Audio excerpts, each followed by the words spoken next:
Saludos a todos los amigos, hermanos y hermanas que siguen en este canal las enseñanzas de cómo interpretar correctamente la Biblia. Soy el pastor Eduardo Tejeda de las Asambleas de Dios del Perú, licenciado en Teología, para poder servirles nuevamente.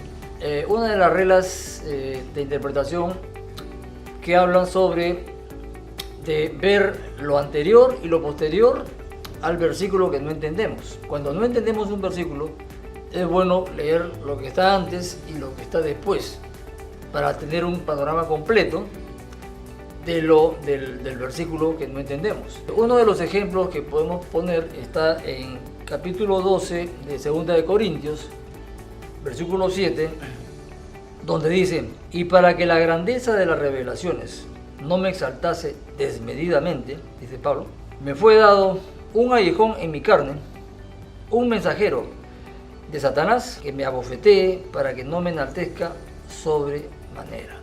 Mucho se ha escuchado sobre el famoso aguijón de Pablo, y uno se puede preguntar, bueno, ¿y el aguijón de Pablo cuál era?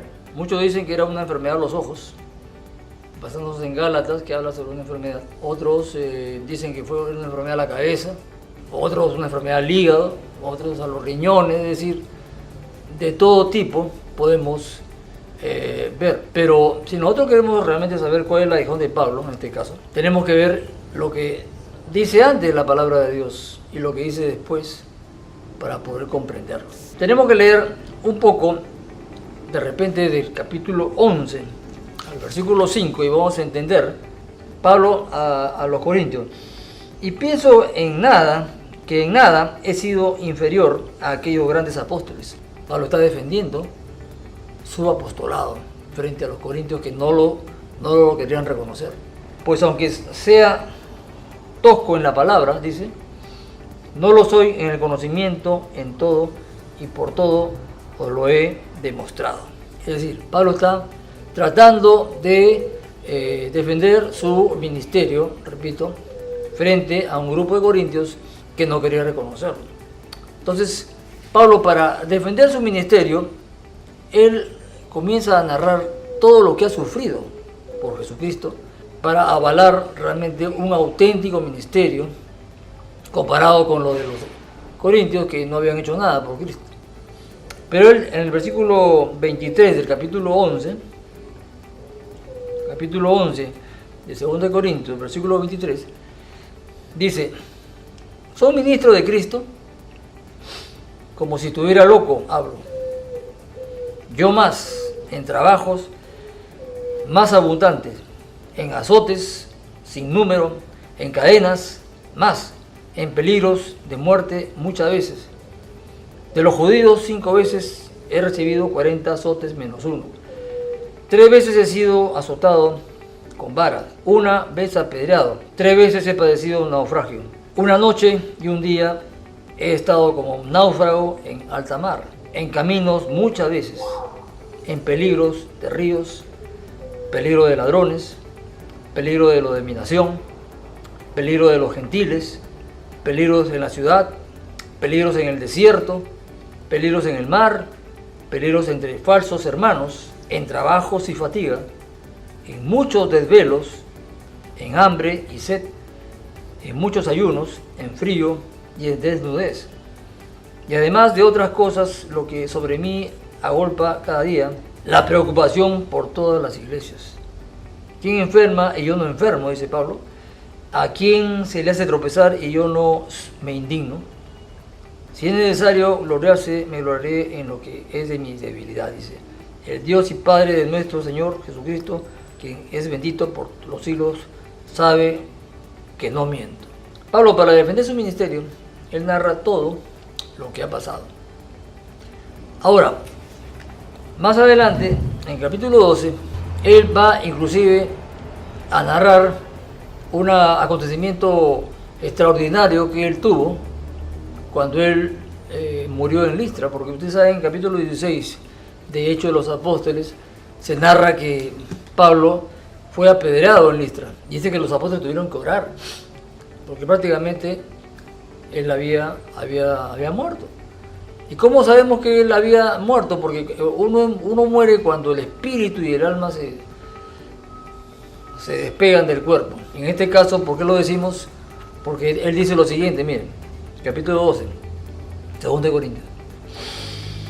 Ciertamente no me conviene gloriarme, pero vendré a las visiones y a las revelaciones del Señor. Conozco a un hombre en Cristo que hace 14 años, si en el cuerpo, no lo sé, si fuera del cuerpo, no lo sé, Dios lo sabe, fue arrebatado hasta el tercer cielo. Y conozco a tal hombre, si en el cuerpo o fuera del cuerpo, no lo sé, Dios lo sabe, que fue arrebatado al paraíso, donde oyó palabras inefables que no le he dado al hombre expresar. Amén. Entonces, ¿qué dice Pablo? Que Pablo fue transportado al tercer cielo para ver las maravillas que había ahí. Ahora, la Biblia dice que carne ni sangre pueden entrar ahí. En este caso solamente el espíritu y el alma.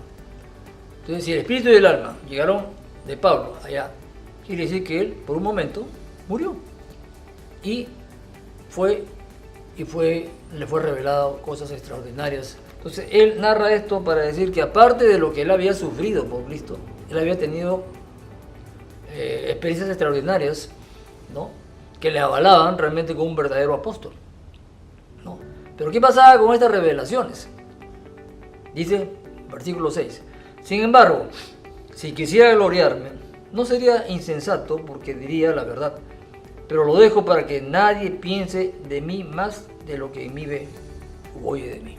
Y para que la grandeza de las revelaciones, ojo, y para que la grandeza de las revelaciones, estas revelaciones que está hablando, no me exaltase desmedidamente, me fue dado un aguijón en mi carne, un mensajero de Satanás que me abofetee, para que no me enaltezca sobremanera. Respecto a lo cual 3 veces he rogado al Señor. Ahora estamos leyendo los versículos posteriores, del 8 al 10 por lo menos.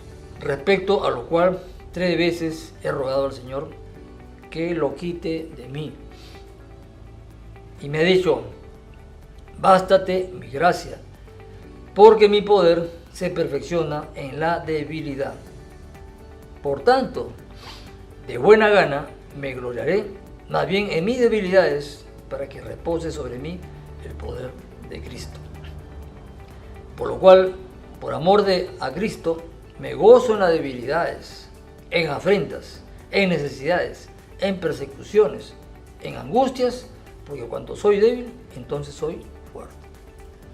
Entonces, aquí vamos a discernir que el famoso aguijón de Pablo no eran justamente todas estas aflicciones y persecuciones y desvelos y naufragios y peligro de muerte, etcétera, que lo acosaban a él, que lo entristecían, que lo afligían, a tal punto que él llegó a decirle al Señor, Señor, por favor, sácame ya, basta de esto, ¿no? ¿Hasta cuándo voy a estar sufriendo así, corriendo de los romanos, de los judíos, de los griegos, todos que querían matarlo?